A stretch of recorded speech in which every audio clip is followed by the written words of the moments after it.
पूर्णिया बिहार के 38 प्रशासनिक जिलों में से एक महत्वपूर्ण एवं ऐतिहासिक जिला माना जाता है।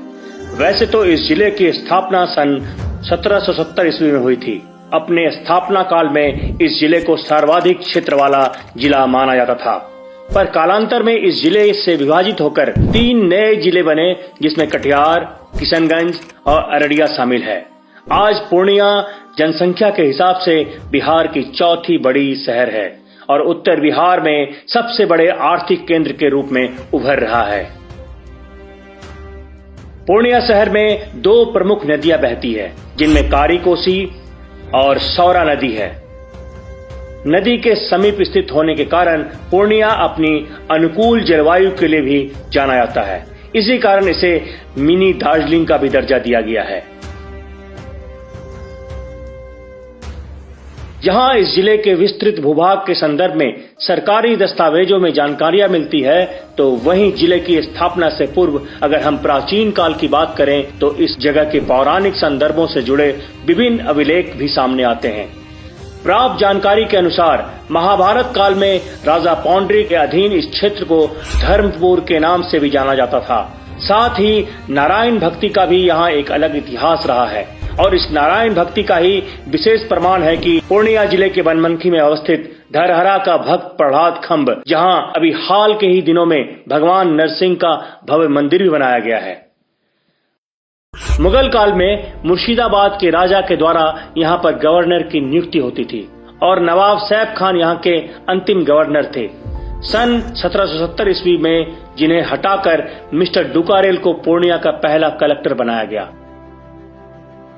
ब्रिटिश शासन की शुरुआत में यूरोप से कई लोग पूर्णिया आए और यहीं बस गए। उस समय पूर्णिया पूर्णतः पुरैनिया था, जिसका अर्थ होता है जंगल। पूर्णिया में सबसे सक्रिय यूरोपीय जमींदारों में अलेक्जेंडर जॉन फोर्ब्स और पामर थे। अलेक्जेंडर जॉन फोर्ब्स ने 1859 में मुर्शिदाबाद के महाजन बाबू प्रताप सिंह से सुल्तानपुर परगना खरीदा और जमींदार बन गए।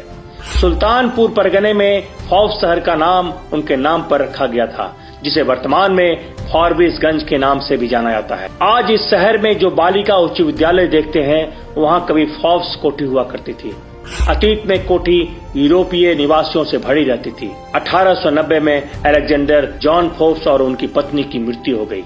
समय बदला और फोर्ब्स परिवार ने सुल्तानपुर स्टेट को देश के बिजनेस हाउस जेके सिंघानिया को बेच दिया। फोर्ब्स की तरह पूर्णिया में एक और अंग्रेज काफी समय तक रहे, जिनका नाम था पामर, और उन्होंने यहाँ एक राजा की जमींदारी खरीदी और यहीं बस गए। पामर की इकलौती बेटी डाउनिंग उनकी उत्तराधिकारी थी। डाउनिंग की 2 उत्तराधिकारी थे, उनका बेटा सिवाई डाउनिंग और बेटी हेज। आज हेज का भव्य आवास ही पूर्णिया कॉलेज का मुख्य भवन है। सन 1911 के बंग भंग आंदोलन के बाद इस जिले को बिहार में ही शामिल रखा गया और तब से लेकर अब तक यहाँ की परंपरा, संस्कृति और प्रगति का निर्वहन यहाँ के नागरिकों के द्वारा होता रहा है।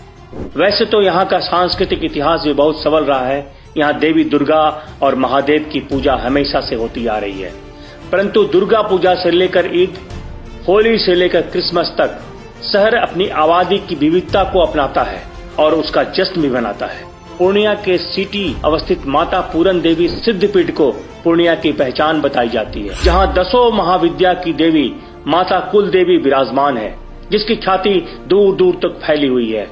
इस सिद्ध देवी मंदिर से कुछ दूर पूर्णिया नगर निगम क्षेत्र के सिटी अवस्थित सौरा नदी के तट पर मां काली का भी भव्य मंदिर, साथ ही एक शिव मंदिर भी स्थापित है, जो भक्ति और आस्था का अनुपम केंद्र है।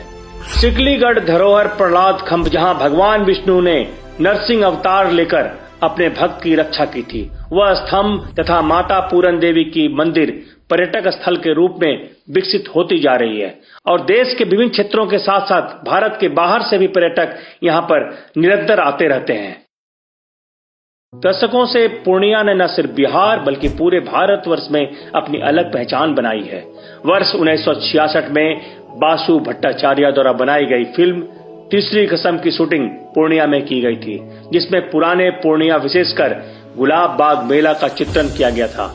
वहीं मशहूर अभिनेता सुशांत सिंह राजपूत, गुरमीत चौधरी, फिल्म निर्देशक मनीष वात्सल्य, साहित्यकार सतीनाथ भादुरी, बिहार के पूर्व मुख्यमंत्री भोला पासवान शास्त्री और आज तक न्यूज चैनल की प्रसिद्ध एंकर श्वेता सिंह जैसे लोगों का भी पूर्णिया से काफी गहरा संबंध रहा है।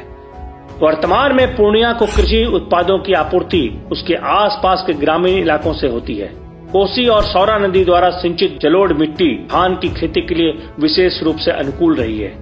उगाई जाने वाली अन्य फसलें गेहूं, मक्का, दाल, गन्ना और जूट आदि है, जिसमें आज कुछ हद तक गिरावट आ गई है। इसके अलावा पूर्णिया मछली पालन के लिए भी जाना जाता है, जिसकी सप्लाई सिलीगुड़ी तक होती है। हाल के वर्षों में पूर्णिया सेवा, ऑटोमोबाइल और अन्य आर्थिक क्षेत्रों के केंद्र के रूप में विकसित हो रही है। इससे शहर की जीवन शैली और अर्थव्यवस्था में तेजी से बदलाव आ रहा है। मुख्य रूप से गुलाब बाग, लाइन बाजार, भट्टा बाजार, मधुबनी बाजार आर्थिक गतिविधियों के लिए प्रमुख स्थान है और इसके अलावा हवाई अड्डे के निर्माण के साथ पूर्णिया एक बड़े बदलाव के दौर से गुजर रहा है। कुल मिलाकर मिथिलांचल की मिश्रित संस्कृति को समेटे हुए पूर्णिया जिला अपने सफर में आगे की ओर तो बढ़ता ही जा रहा है, परंतु बावजूद इसके इसे इस बात का दंश जरूर है कि भारत देश की आजादी के 177 वर्ष पूर्व स्थापित इस जिले को अब तक विकास की दृष्टि से वह व्यापकता नहीं मिल पाई है जो इसे मिलनी चाहिए थी।